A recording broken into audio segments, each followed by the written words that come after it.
The 10 News Weather Authority, always watching and tracking for you from the JES Weather Center. Good evening, my friends. Checking in on our Skycam network, beginnings of a sunset there in Wytheville. Seeing a little bit of those cotton candy clouds in Martinsville, Roanoke, and Blacksburg. Variably cloudy as well. Temperatures now in the 60s and 70s.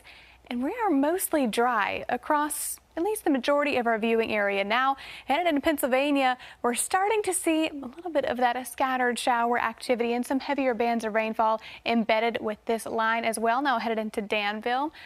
And you'll notice no lightning strikes that were showing up on our radar imagery right now. And that is because we don't have that fuel in the atmosphere currently. The dew points have taken a major tumble and our temperatures as well begin to feel a little bit more fall-like. So we're not seeing that heat and humidity that is bubbling up our atmosphere as we typically do, and we have seen, especially this past weekend. None of that to worry about this evening, just have to dodge a few more of those showers. Overnight hours, wind speeds to go along with, again, those current rain showers. Overnight, we're seeing those sustained wind speeds anywhere from 5 to 6 miles an hour. Gusts expected to pick back up early tomorrow morning. Temperature-wise, again, as we were just chatting about, our temperatures is much cooler than we did experience last week. Right now, we're in the 70s. 79 in Roanoke, 60s at elevation in Hot Springs, 73 degrees. Right now in Pulaski, seeing it to 75 in Rocky Mount, 74 degrees in Bedford currently. To go along with it, matching up quite well, dew points very, very low, at least in comparison once again to this past work week. Now in the 50s and 60s, even 40s in Hot Springs, 65 in Bedford, 59 in Lynchburg, 52 in Roanoke.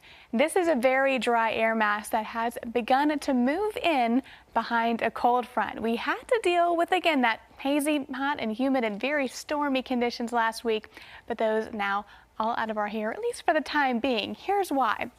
High pressure center now moving into place and pushing that cold front even further off of the coast.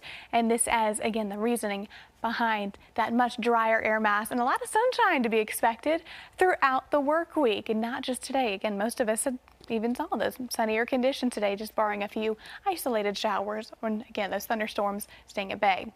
Your zone by zone forecast for tomorrow, your forecasted high temperatures are back in the 70s, 79 the highest point tomorrow there in Highlands. Most of us mid and just barely cresting into those upper 70s. Your forecast for the next few days into the 70s once again, barely hitting that 80-degree mark in this upcoming Saturday. And we are still staying dry. Our next best chance of rainfall will not be until Friday and Saturday, and those will be isolated showers at best. John?